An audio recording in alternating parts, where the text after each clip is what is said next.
All right, this is Algebra 2, Lesson 58.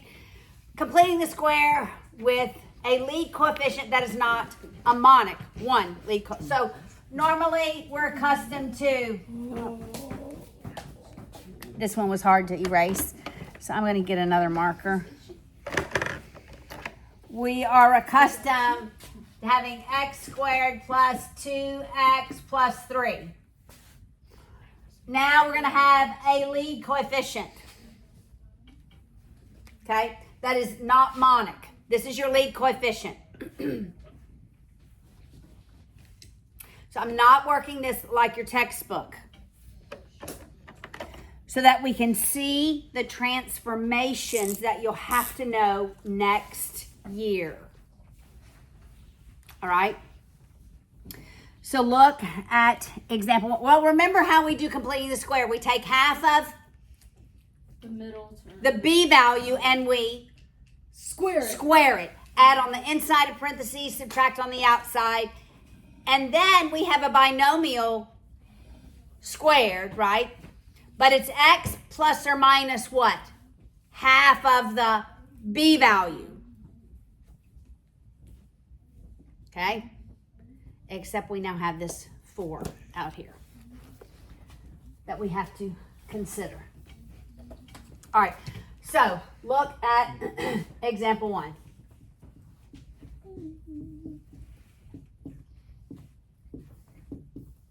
All right, so we isolate the constant term. Put x squared and x inside. We can't take half of the b value and square it. This 4 has to be factored out because that 4 is called a vertical stretch. So instead of the parabola looking like this, it's been vertically stretched. It's like it's closer to the y-axis. It's pulled it up. All right, so that's what that 4 actually does. It's sort of like a slope, right? So it's rising faster on both sides. So we're going to factor the 4 out. Factoring is division.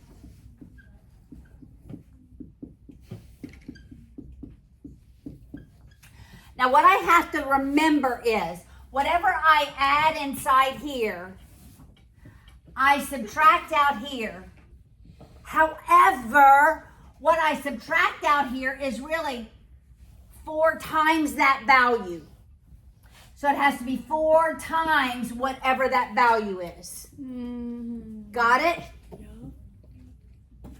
All right, so now I take half of the b value and I square it. Dividing by 2 is the same as multiplying by 1/2. Everybody agree? mm-hmm. So what that's 9, 8 squared is 64ths. Everybody agree? So this is going to be 9 64ths. All right, so then we have 4 and this binomial squared. How many times does 4 go into 64? I can simplify before I multiply, but I can only simplify terms that are multiplied. So it's going to be minus 3 minus, what is that? 1/16. So 9 16ths. What goes in here? X minus plus what? 3/8. 3/8. Does everybody see? It's half of the b value. Are you following me so far? What's negative 3 minus 9/16? Somebody do that in their calculator. 2 and 7/16. What is it? 2 and 7/16. I want an improper fraction. 57/16. 57/16 equals 0. Okay.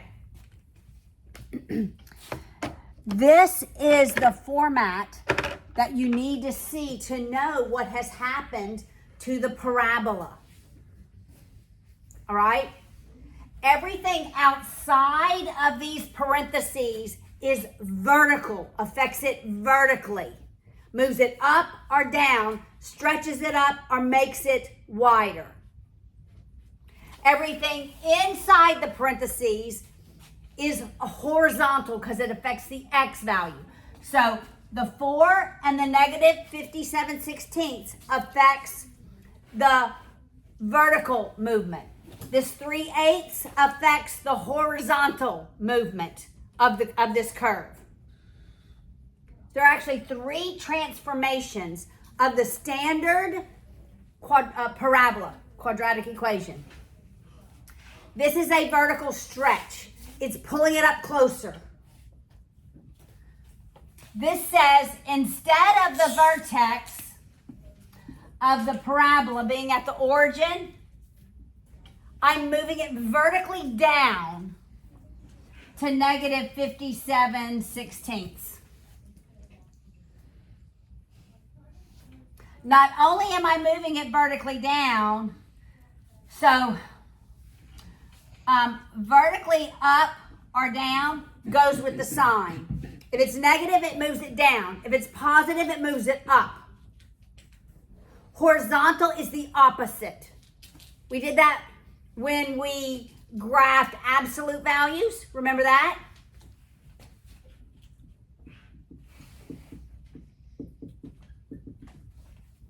Remember when we graphed absolute values? Mm-hmm. That was your slope. This moved it up 3, and this moved it right 2. Opposite, same. It's the same way here. See, we just have parentheses. Right? Mm-hmm. Same thing. Our slope has changed. It's a vertical stretch up. We've moved it, the vertex, left by 3/8 and down by 57/16. All right? Now we can solve it as normal. Move the 57/16 over. So we have 4 times x plus 3/8 squared equals 57/16. I want to get rid of this 4. I'm going to multiply by 1/4. That will get rid of it every term. So that I end up with x plus 3/8 squared equals 64ths, right? 16 times 4. Then I take, now we've solved these already. I take the square root of both sides. I'm left with x plus 3/8 equals what? Plus and minus. Remember? Plus and minus the square root of 57. I can unsquare 64. That's 8. Subtract the 3/8. X is negative 3/8 plus and minus square root of 57/8.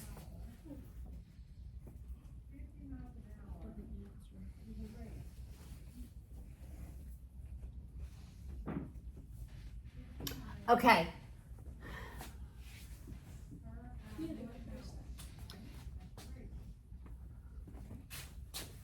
How could you have worked it? I still don't like the way the book works it.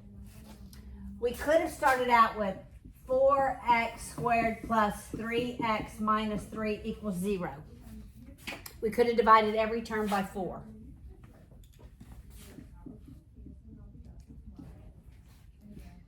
Zero divided by 4 is 0. So it would have been x squared plus 3/4 x minus 3/4. However, this never shows us that vertical stretch. Mm-hmm. You lose your vertical stretch. That's why I don't like to teach it like that. Okay, so I'm not going to. But you could, and then you would take half, that's 3/8. So you would add the 9/64, subtract the 9/64, you get the same thing. You just don't have to multiply by 4. But you lose that idea of that 4 represents a value. Okay? All right. There's one. I actually have several more practice problems we can work. Mm-hmm. Let's do 2 more. All right. So we'll work them the way that I work them so we don't lose the fact that there really is this vertical stretch. All right, so we have 5x squared minus x minus 2 equals 0. All right, I'm not doing anything with the 2. I'm only going to do something inside here. But when I add and subtract, out here I've got to multiply by 5. All right, so I'm going to divide by 5. I have 5 times x squared minus 1/5 x minus 2. It's going to be plus and minus here, but this minus, I have to multiply by 5 because I pulled that 5 out. Got it? Now what do I do? Take half of B and square it. Half of b and square it, which is negative 1/10, right? So I know that. Negative 1/10 squared is 1/100th. So then I have minus 2, that's minus 1/20th, right? What's negative 2 minus 1/20th in your calculator?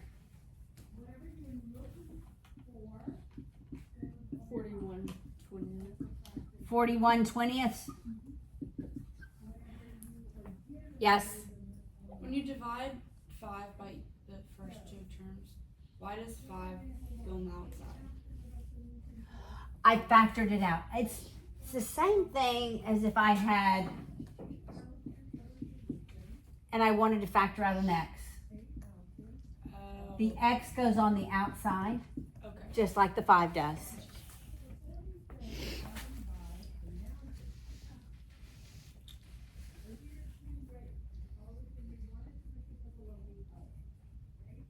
All right, everybody with me so far?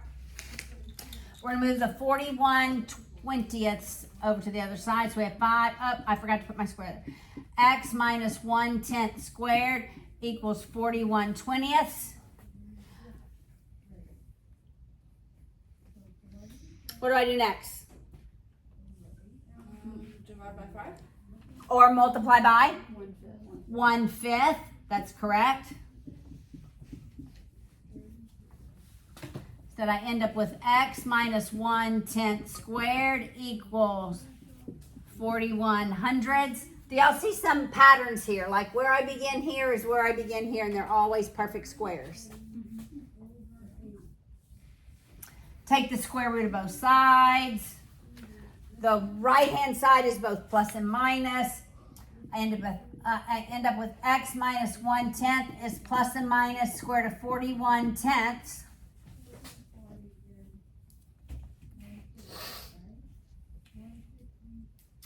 And I move the 1/10 over. X is 1/10 plus minus the square root of 41/10.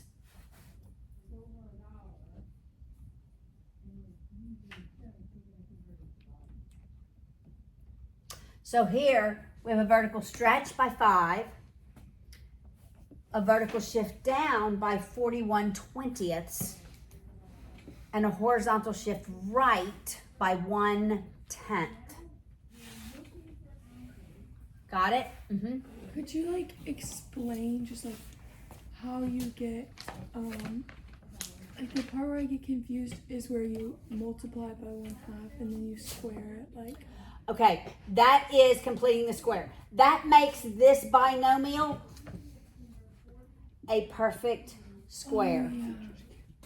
So x minus 1/10 times x minus 1/10 gives me that. Okay, and so how do you? Okay.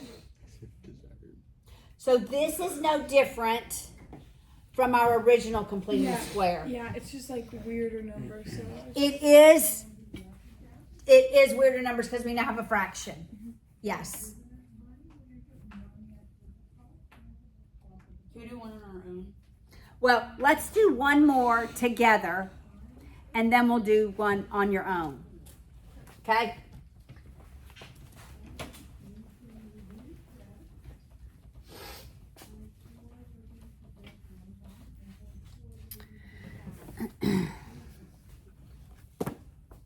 Okay, so these are going to be nicer ones.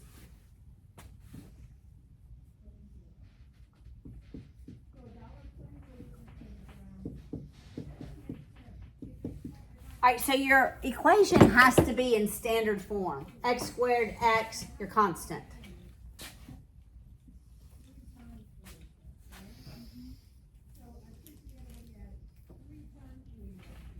I'm going to divide what's inside the parentheses by 2. So I factored the 2 out.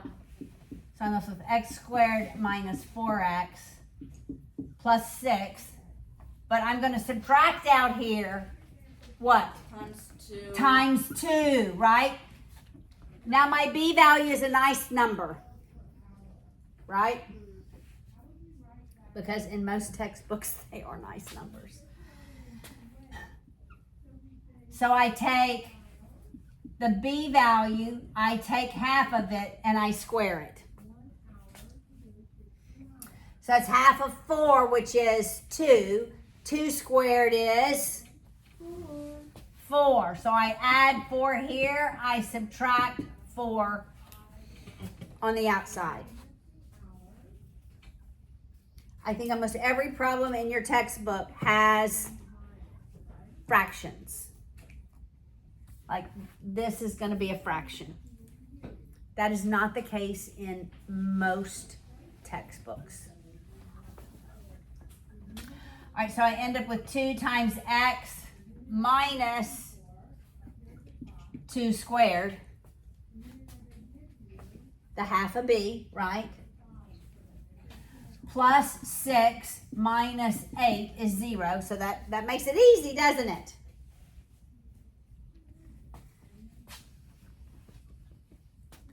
So we have 2 times x minus 2 squared minus 2. I said 2 and I wrote 8 equals 0. We'll move the 2 over. This 2 through addition.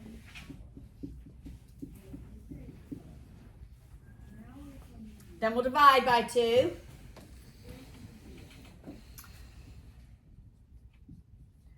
So if x minus 2 squared equals 1.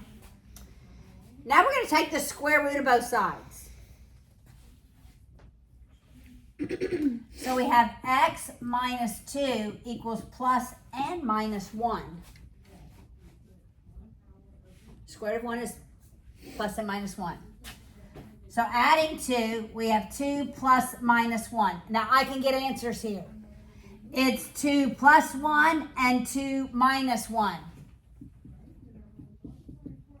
So x is 3 or x is 1.